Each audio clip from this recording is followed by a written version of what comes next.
Hello friends, welcome back to my channel. কেমন আছেন সবাই? আশা করছি সবাই ভালো আছেন। ফ্রেন্ডস, আজকে আমি আপনাদের সাথে এই ডালের রেসিপিটি শেয়ার করব। এটি সম্পূর্ণ নিরামিষ একটি রেসিপি। তো চলুন দেরি না করে রেসিপিটি শুরু করা যাক। তো প্রথমেই একটি বলে 1 পাওয়া মটর ডাল নিয়েছি। তারপর প্রেসার কুকারে ডালগুলোকে দিয়ে ডালগুলো সিদ্ধ করে নিতে হবে। তারপর পরিমাণ মতো তেজপাতা, 5 ফোড়ন, আদা বাটা, জিরা বাটা, পরিমাণ মতো টমেটো কুচি, ধনেপাতা ও কিছু পরিমাণ কাঁচামরিচ নিয়েছি। সেই সাথে পরিমাণ মতো পেঁপে কেটে নিয়েছি। তারপর গ্যাসে চুলা অন করে একটি কড়াই বসিয়ে তাতে পরিমাণ মতো তেল দিয়ে দিতে হবে।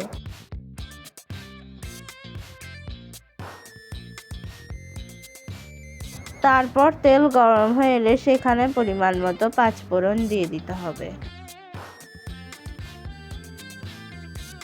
তারপর সেখানে তেজপাতা দিয়ে দিতে হবে। এখানে রয়েছে 1 চা চামচ হলুদের গুঁড়া, 1 চা চামচ মরিচের গুঁড়া, 1 চা চামচ আদা বাটা, 1 চা চামচ জিরা বাটা। এগুলোকে এখন তেলের সাথে অ্যাড করে দিতে হবে।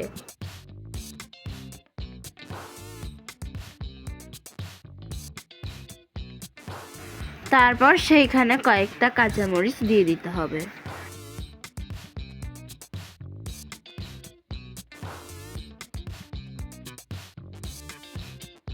তারপর মশলাগুলোকে ভালো করে কষিয়ে নিতে হবে।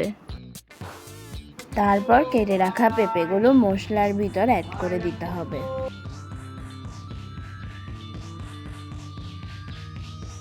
তারপর পেঁপেগুলো সিদ্ধ হয়ে না আসা পর্যন্ত সেগুলোকে রান্না করে নিতে হবে।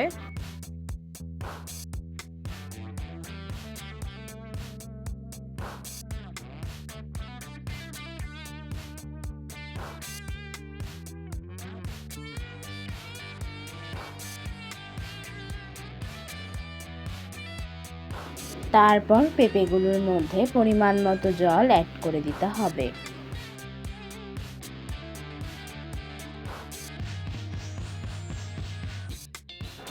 তারপর সেখানে কেটে রাখা টমেটোগুলোকে অ্যাড করে দিতে হবে।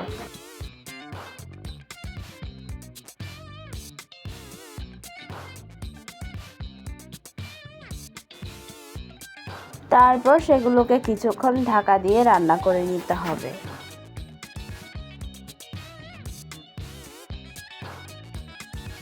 তারপর সেখানে সিদ্ধ করে রাখা ডালগুলোকে অ্যাড করে দিতে হবে।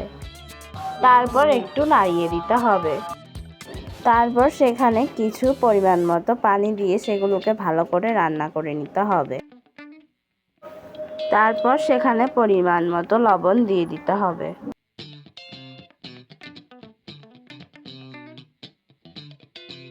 তারপর সেগুলোকে ঢাকা দিয়ে 10 থেকে 15 মিনিট রান্না করে নিতে হবে।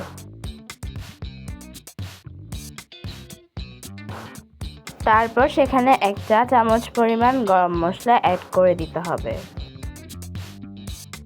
এর সাথে কিছু পরিমাণ ধনেপাতা কুচি অ্যাড করে দিতে হবে।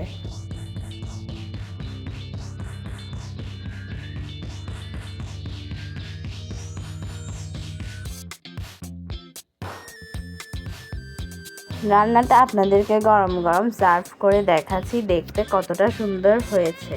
আমাদের ভিডিওগুলো যদি ভালো লেগে থাকে তাহলে অবশ্যই আমাদের চ্যানেলটিকে সাবস্ক্রাইব করে পাশে থাকবেন এবং ভিডিওটিকে অবশ্যই একটি লাইক দিয়ে দিবেন। আর যদি ভালো লাগে তাহলে অবশ্যই ফ্রেন্ডসদের সাথে শেয়ার করবেন। ধন্যবাদ এতক্ষণ সাথে থাকার জন্য।